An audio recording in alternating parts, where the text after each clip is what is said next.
Hey guys, it's Aaron Ryder, also known as AJ from the Loading Podcast. Welcome back to another video. Today we're going to be talking about violence in video games. This whole discussion got started from the loot box bill that was just proposed just a few days ago.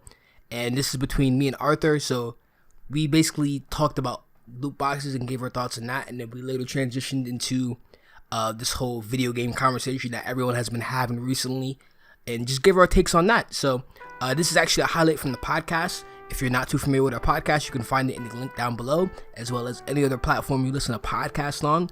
As for the gameplay, we got some Sonic Media going on in the background, and that's about it, guys. Enjoy the video. Just the way that they are designed, they're designed to look like enticing to people. You know what I'm saying? No wonder like kids love loot boxes and shit like that. Cause Exactly. It's like, dude, they're giving this crazy presentation, and then like they're not looking at the consequences. Now let me take another example, like this Call of Duty. I already saw your face. All right. What about Call of Duty? All right, so you know they add guns Yeah. to loot boxes. Let's say a 15-year-old kid's like, "Oh, that gun looks sick. I want to get it." How do you get it? You spend $2 to open a box, and that box has a chance that it can have the gun. The kid buys like $20 worth of boxes, doesn't get the gun. Okay, how do I get a better chance? Oh, you see there's a more expensive box that's like $5 that has increased chances of you getting the gun. It's not guaranteed, but you know, you can get other cool stuff. They're bullshitting you essentially. Yeah, they're bullshitting you. Because we all know we don't want the other stuff. We want the actual item. We want the item, exactly, yeah. Like, why couldn't they just keep it to like Black Ops 2? If I want a bacon camo, I buy the bacon camo. If I want dark matter, I'll buy dark matter. You know what I noticed? Those kind of camouflage weapons have been taken out in place of this, so that it's a way to keep people. Instead of being able to just buy what you want, they keep people just like, oh, we'll give you a chance, and it's kind of they just make a little mini game out of it. And honestly, I don't like how that's kind of taking over the gaming industry right now, and I feel like that's becoming a problem. Yeah, I mean, more and more companies are starting to Serious do that. problem. Yeah. It's like, oh, hey, in this loot box, not only will you have a chance to get something that you like, but hey, there's other things here that we include, like, you know, reticles that look like a skull. You know, you can alter your player's uniform. Oh, wait, but I just want the camera. No. Don't worry about that. Like, even if you don't get it, we'll compensate you with something that you never even wanted. That's how it is. Honestly, like, if we can just skip the crap of just going through all these pointless rewards just to justify our purchase, it honestly is better. Yeah, I would say either do that or just don't have them be attached to things that would improve your the quality of the game. That's aside from like cosmetically, you know what I'm saying? Yes. Like if it's making you better than other players, that's terrible. That's not a great idea. If it has an item that is very overpowered that not everyone has access to, like not once again, I hate to bring this up, but Bayonetta from Smash 4. So imagine if she was in a loot box. That sounds awful. Exactly. You see, it's like she's broken, but at least the only excuse you have is that, oh, if you can't play her because you know you can just buy her, right? You can just straight up buy her and you can have access to her. Right. Instead of, you know, oh, this player has Bayonetta and she's broken. I can't have her, which means that's not good game design. That's just like, that's bullshit, honestly. And that's just what most companies do. You pretty much summed it up. Yeah, like yeah, having items like this hidden behind boxes where you have the chance of getting it. No. I feel like if they're so concerned about this, I feel like they need to have some way of just putting some type of barrier so that kids can't access these kind of loot boxes. But I'm not sure exactly how they would do that.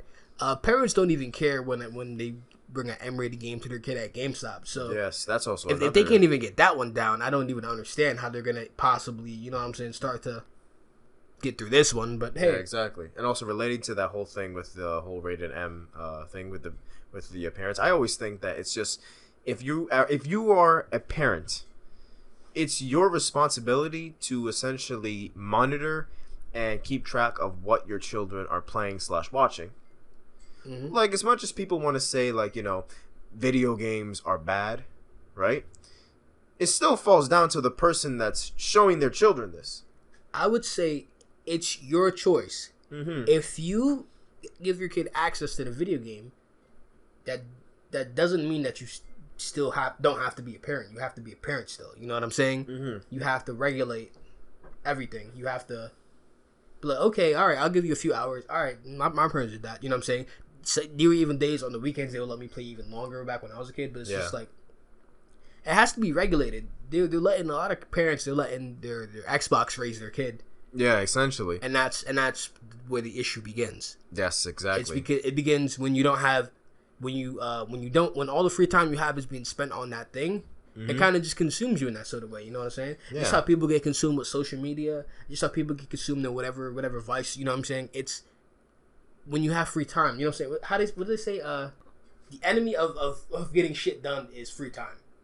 It's not exactly like that, but I'm paraphrasing. Yes. But, you know, that just is what it is. Like, why wouldn't the kid want to spend 8 hours on GTA? Exactly. Like, GTA is fun as fuck, but it's a bad if you don't want your kid learning this language and doing XYZ and then not explaining to him this is not how you use it around certain people. If you don't parent, essentially, it's not gonna parent it for you. It's just gonna turn your kid into something that you don't want it to be. Yeah, you see, that's not the game's fault.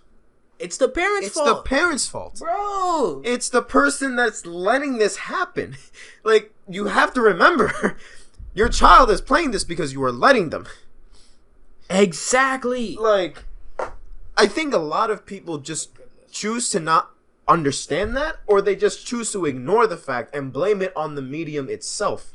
Mm-hmm. Like I said earlier, would you let your kid watch Scarface for 8 hours a day? No. No, you would not. You wouldn't like the language, the themes, all the things that are in Scarface, and all the things that the fucking GameStop employee told you that were in the game, and you said, I don't give a fuck. My kid wants the game. Give me the game. Exactly. And also, like, once again, going back to your whole, I think this is also another idea, honestly. Like, if you let your child watch Scarface for, like, 8 hours in, like, maybe one day, I don't think that child would get any influence of that if the parent has already discussed good values and all this type of stuff to their child prior to this.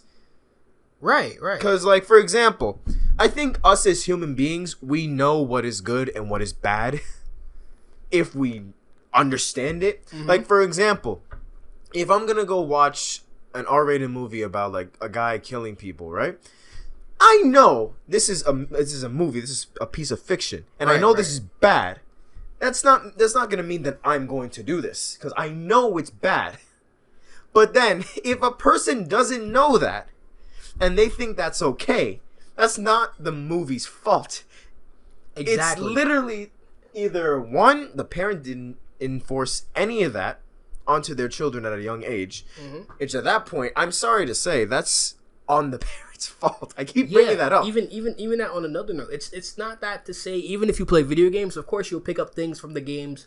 Like the kids, like say if you get a kid GTA, of course the kid will know the language, and maybe he might say it with his friends. The difference is, as a parent, you have to differentiate the game from real life. You have to know that these are things that you can't say in real life to real people, to your mother, to your dad, whatever. Like, you know what I'm saying? And you just have to instill that form of respect in your kids. Mm-hmm. That's just what it is. If you can let them know, hey, like you can play this game, but you know that these are bad words. If they don't know that, it's normalized for them. Exactly. That's the problem.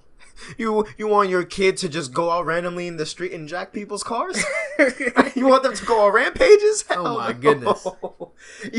That's something that you have to teach them at a very young age, and that's something that they themselves will pick up. Oh, this is a video game. Am I going to do this in real life? No.